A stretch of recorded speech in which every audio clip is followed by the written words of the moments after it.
Hey, how's it going? Dave here, and in today's video I'm going to be talking about the dominant 7 flat 9 chord and why it's really awesome and why you should use it in your chord progression. So first of all, to understand the dominant 7 flat 9 chord, we need to know a little bit about diminished chords, diminished 7th chords in particular. You may be wondering why we're learning about diminished chords, but it will become apparent later on in the video. So diminished 7th chords consist of a root, a flat 3rd, a flat 5th, and a diminished 7th, which could also be called a double flat 7th.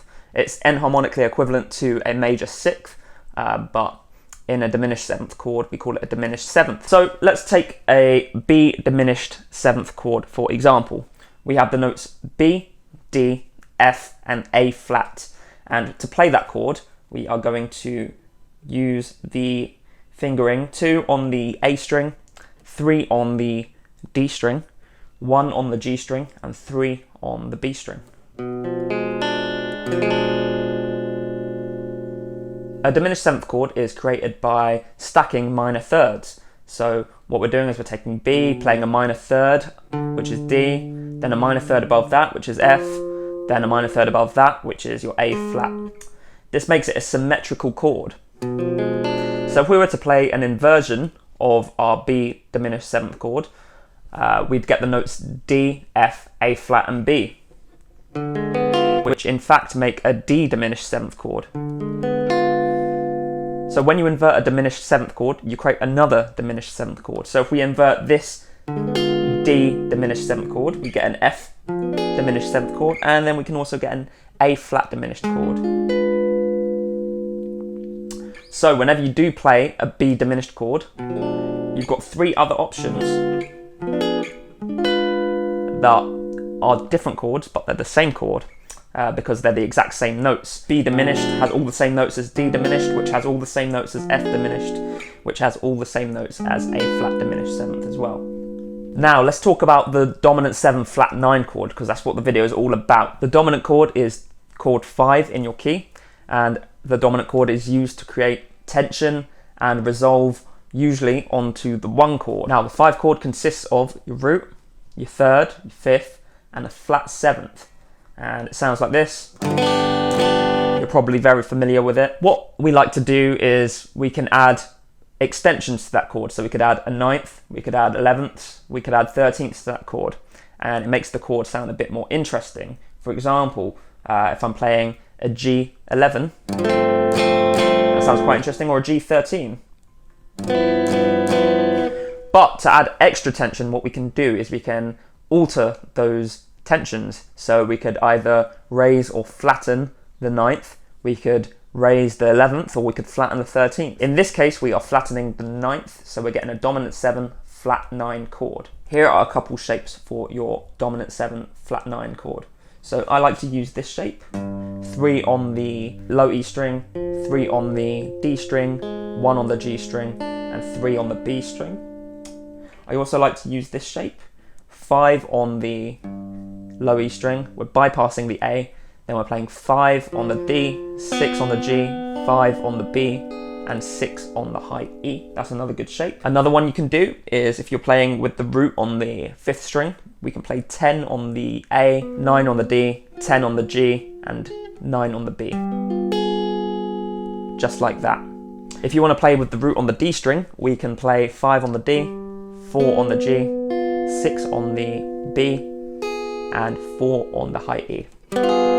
So those are some options for some flat 9 chords. Now let's analyze the notes in a G dominant 7 flat 9 chord. So we've got G, we've got B, we've got D, we've got F, and we've got A flat. And you may have noticed that the top 4 notes, the B, D, F, and A flat, make a diminished 7th chord. So within our G dominant 7 flat 9 chord, we've got a B diminished chord. Why is this interesting? This is because if we have a G dominant chord or a G7 that appears in our song, we could actually just replace it with a B diminished chord, as long as the G's in the bass to imply the G7 flat 9 chord.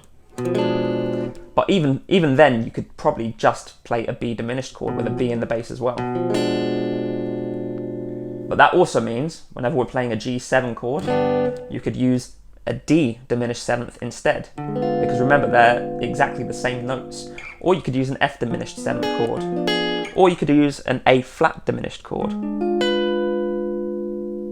So things get kind of interesting. So let's try this in a practical example. We are going to be playing a 2-5-1 in the key of A, B minor, E7, and then A major. And what I'm going to do is I'm going to play all 4 diminished chords with the low E string ringing out so that we get an E7 flat 9 chord, and you'll hear the kind of options we have for our 5 chord. Once again, B minor, E7 flat 9 in a minute, but this is just an E7, and A major. Let's take a look at the notes within the E7 flat 9 chord. So we've got E, we've got A flat, B, D, and F.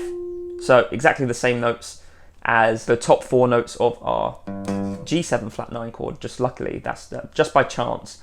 So we could play, again, a B diminished 7th chord with the low E in the bass, and we get an E7 flat 9 chord. So we'll try that first. So what we're going to do is play B minor, B diminished, but with that low E string, and then A.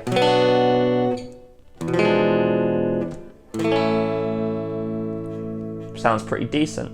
Now let's try a D diminished chord with that low E in the bass. So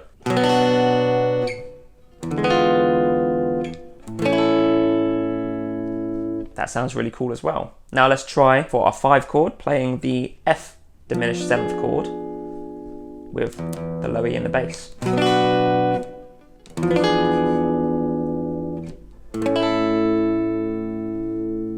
Very nice.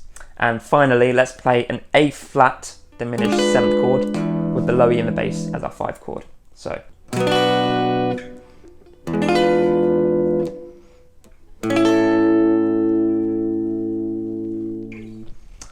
there you have it, the dominant 7 flat 9 chord. It's a really awesome chord to use in your progressions. Whenever there's a dominant chord, you can use it for your secondary dominant chords as well, and that's where things get spicy, because now you can use a diminished chord instead of a secondary dominant chord. If you're not sure what secondary dominant chords are, then I've done a video. You can check out secondary dominants. They're a very useful tool to make your chord progression sound more jazzy. And if you're looking in general to just improve your songwriting and chord progressions, I've written a book called Chord Charisma, which explains lots of different techniques for writing awesome chord progressions, and the first 2 chapters are available for free down in the description. So what the first 2 chapters are going to do, I'll show you the 7 diatonic chords, how to write a chord progression with those, and then how to add extensions with loads and loads of chord charts available so that you can make your chord progression sound a bit more sophisticated. And that's absolutely free for you. Also, make sure you check out my Patreon page. If you're enjoying my videos, then you can choose to support the channel for as little as $2 a month, and the support is greatly appreciated. Thanks to all of you who are patrons at the moment. Your support is really massively appreciated. And if you enjoyed the video, click like. Let me know what you thought in the comments. Let me know if you have any other video suggestions in the comments. Do you want me to make this a series where I analyze specific chords and show you the different ways of using them? Please let me know in the comments. And subscribe to the channel, hit the notification bell so that you're notified every single time I release a new video. And I will see you in the next video. Have a good day.